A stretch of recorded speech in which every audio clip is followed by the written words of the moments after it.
Análisis del artículo de extracción de la queratina de la lana de oveja laxa. Integrantes: Coila Natale Caterine, Chávez Torres Noemí Glendi, Gallegos Pinto Nicole Dalet. Objetivo: extraer queratina de la lana de oveja laxa debido a su limitado aprovechamiento dentro de la industria textil a partir del proceso extractivo con ácido tioglicólico en medio básico. El componente principal de la lana es la queratina. Esta tiene un alto contenido en azufre. Formada por cadenas polipeptídicas, las cuales están constituidas por aminoácidos y unidos mediante enlace peptídico. La queratina contiene al menos unos 20 aminoácidos, donde en mayor proporción se encuentra la cisteína y forma el enlace cistina.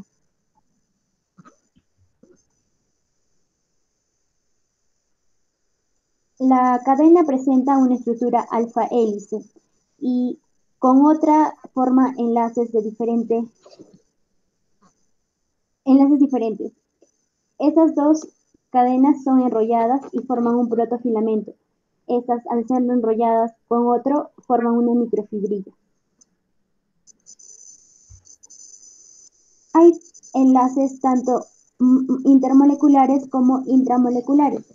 Los intermoleculares se dan entre las dos cadenas, como por ejemplo el enlace cistina, que se da entre los aminoácidos de cisteína, y los enlaces intramoleculares, que se da entre la misma cadena, entre los aminoácidos que está compuesta.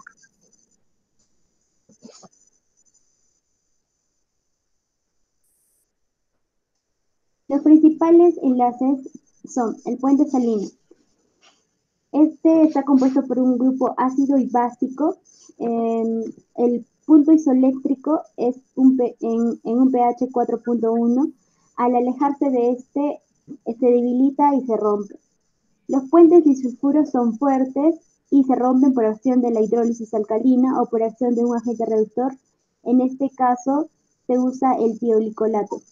Los puentes de hidrógeno son enlaces débiles y se rompen por acción del calor o del agua y forman una forma beta-queratina cuando se estiran.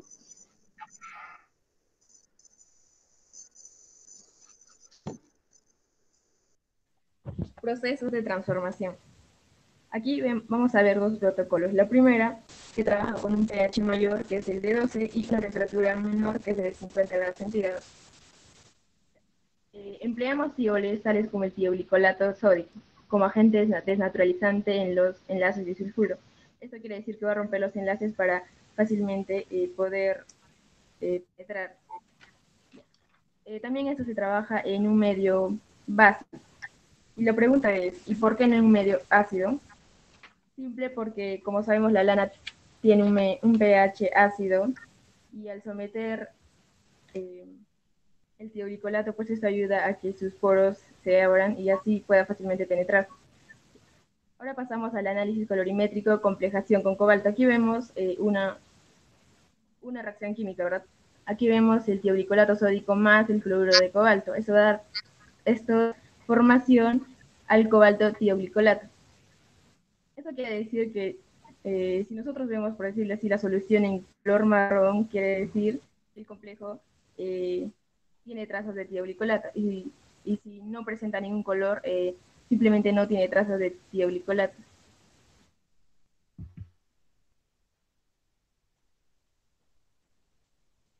La acción del tioglicolato sobre la queratina se da en un intercambio en el grupo disulfuro debido a su estabilidad. Al ser intercambiado por un tiol con un grupo cargado negativamente en el extremo a lo largo de la cadena macromolecular. Como se vio en la figura, ¿verdad? Al inicio teníamos la queratina con uniones de cistina, que estos al reaccionar con el tioglicolato sódico, pues va a cambiar en la forma y la posición de la queratina, ¿no? Esto por la acción del glicolato. Ahora pasamos al segundo protocolo. Simplemente aquí es la diferencia del pH y la temperatura. Ahora vamos a ver lo que es el procedimiento experimental. La lana utilizada es de una oveja de 2 años que recién esquilada. Esta lana contiene lanolina. ¿Qué es la lanolina? Es la grasa que bota la piel de la oveja y se va a pegar en la lana. Para eliminarla vamos a hacerle lavado y desengrasado con agua, jabón y etanol. Después de esto vamos a secarla al vacío y micronizarla con un tamiz de 0.5 micrómetros produciendo fibroína. Después de eso vamos a ver dos protocolos. ¿En qué se van a diferenciar? En su pH y en su temperatura. Después de eso todo el proceso va a ser el mismo. Pesamos 5 gramos de lana micronizada, que es fibroína. La dispersamos en 200 mililitros de una disolución 0.5 molar de ácido tioglicólico con un pH de 12. Y la temperatura la elevamos a 50 grados centígrados. Se agita por 7 horas mediante agitación magnética y presenta dos fases, nuestra fase dispersa homogénea y el residuo. ¿Qué vamos a hacer con el residuo? Lo vamos a filtrar. El papel filtro va a ser de peso conocido. Después se seca y se obtiene el rendimiento de extracción. Mientras que con la fase dispersa homogénea vamos a purificarla mediante la diálisis. ¿En qué consiste? En introducir la dispersión obtenida en una membrana de corte molecular y la sumergimos en un tanque de agua destilada. Esta agua se va a cambiar constantemente y esto vamos a realizarlo hasta que no detectemos trazas de tioglicolato. ¿Cómo vamos a saber que no hay trazas? Mediante un análisis colorimétrico de complejación con cobalto. Si presenta estas trazas, se va a tornar color marrón, pero si no, pues ya va a estar limpia de color como blanco. En el segundo protocolo realizamos lo mismo, solo que va a cambiar su pH, que va a ser ahora de 10, y su temperatura va a subir a 100 grados centígrados. Aquí tenemos el análisis colorimétrico. Si tenemos trazas, se va a tornar marrón, y si está limpio, de esta manera. Ahora vamos a ver los métodos de análisis. La caracterización de las disoluciones y films de queratina. Primero, la microscopía óptica. Dentro de esta vamos a ver cómo varía la morfología de las fibras.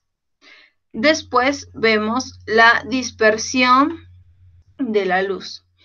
Para esto hemos utilizado el método de Sim. ¿Y en qué va a consistir?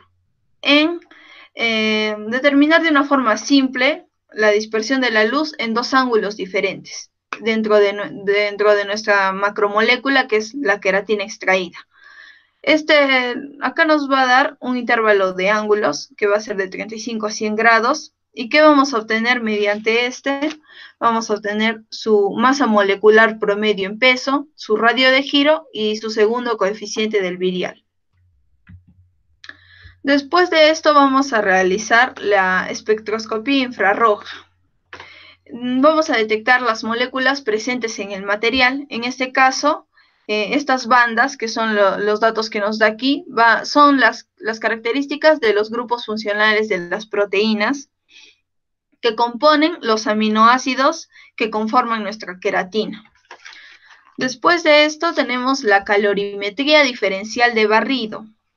Esta nos muestra su conducta térmica mediante la desnaturalización térmica en la entalpía de transición, la cual aumenta con la velocidad de calentamiento.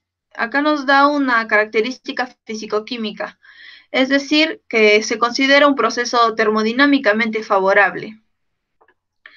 Esto se va a hacer a partir de los films de queratina. ¿Qué son los films de queratina? Es la dispersión de queratina más glicerol, lo cual vamos a vaciar esta mezcla en moldes de politetrafluoroetileno y vamos a eliminar el agua a 30 grados centígrados y una presión de 200 más menos 80 milibar por 72 horas.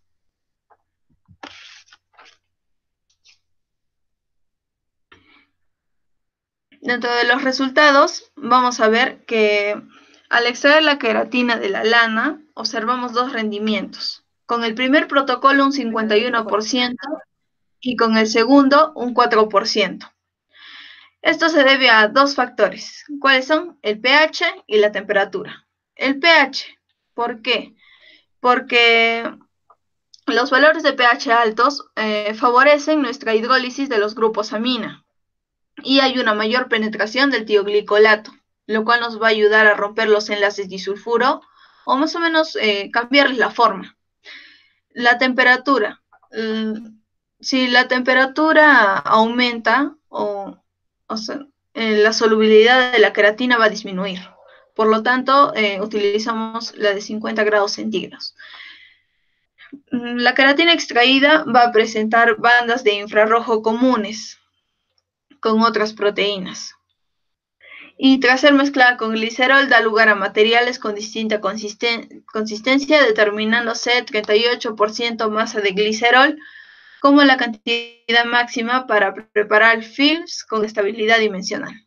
Y como vimos, la espectroscopía infrarroja que nos va a demostrar la presencia de grupos funcionales de la proteína, los cuales son los que conforman nuestros aminoácidos que conforman nuestra queratina.